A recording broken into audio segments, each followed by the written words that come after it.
Did you know that colorectal cancer, which includes both colon and rectal cancers, is the third most common cancer diagnosed, and the second leading cause of death from cancers, affecting both men and women in the United States? This is a staggering statistic that underscores the seriousness of this health issue. Welcome to Health Watch Daily, your trusted source for health information backed by science. Today, we're going to delve into a critical topic that could potentially save your life or the life of someone you care about. We're going to guide you through the when, why, and how of colon cancer screening. By understanding and acting on this information, you can take a significant step towards safeguarding your health.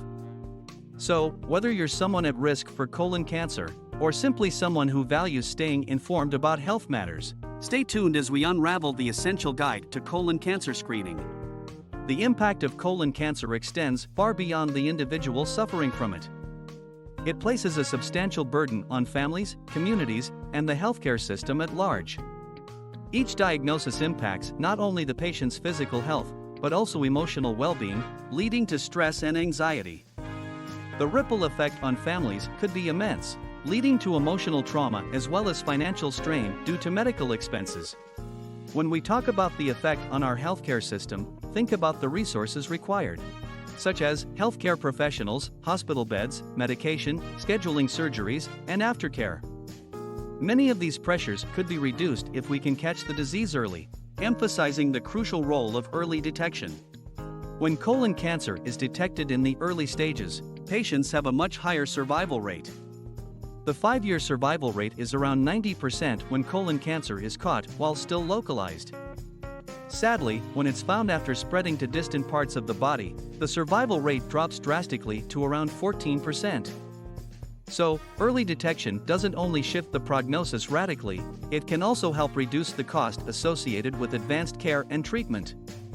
This highlights why it's so essential to understand when and how to get screened for colon cancer.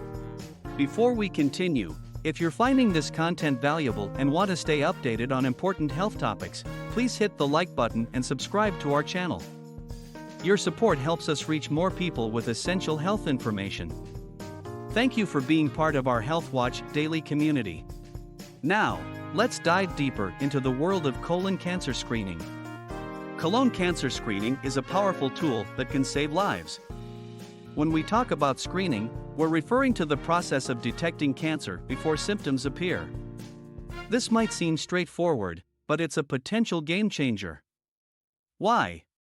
Because early-stage colon cancer often doesn't cause symptoms, but it's also the stage where treatment is most effective. There are several types of screenings available, each with its unique advantages. Let's start with the colonoscopy. A colonoscopy allows doctors to examine the entire colon and rectum. If any suspicious areas are found, the doctor can remove polyps or take tissue samples right then and there. This test is thorough and can even treat colon cancer in its earliest stage. However, it is an invasive procedure that typically requires sedation. Next, we have flexible sigmoidoscopy.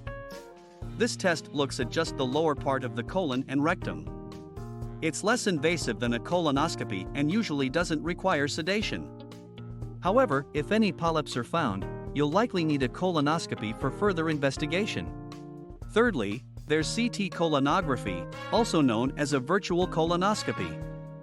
This test uses X-rays and computers to produce images of the entire colon, which are viewed on a screen. It's less invasive than a traditional colonoscopy, but if polyps or other suspicious areas are found, a colonoscopy will be needed. Lastly, we have stool-based tests. These tests check for blood or altered DNA in the stool, which could indicate cancer.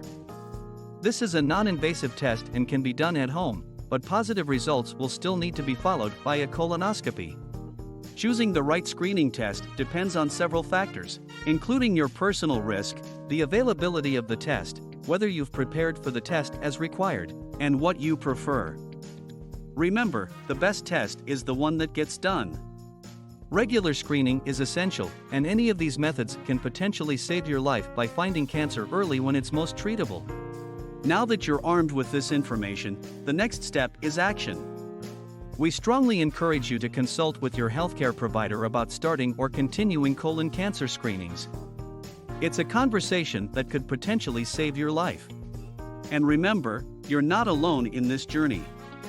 We're a community here at Health Watch Daily, and sharing experiences can be incredibly powerful. If you're comfortable doing so, please share your thoughts or experiences with colon cancer screening in the comments section below. Your story could provide invaluable support to someone else in our community. Knowledge is power, and action based on that knowledge is life-saving. So, take that step today, consult with your healthcare provider, and let's continue this important conversation about colon cancer screening. If you found this video valuable, we'd appreciate it if you could like it and subscribe to our channel. Your support helps us reach and educate more people about these essential health topics. We look forward to seeing you in our next video.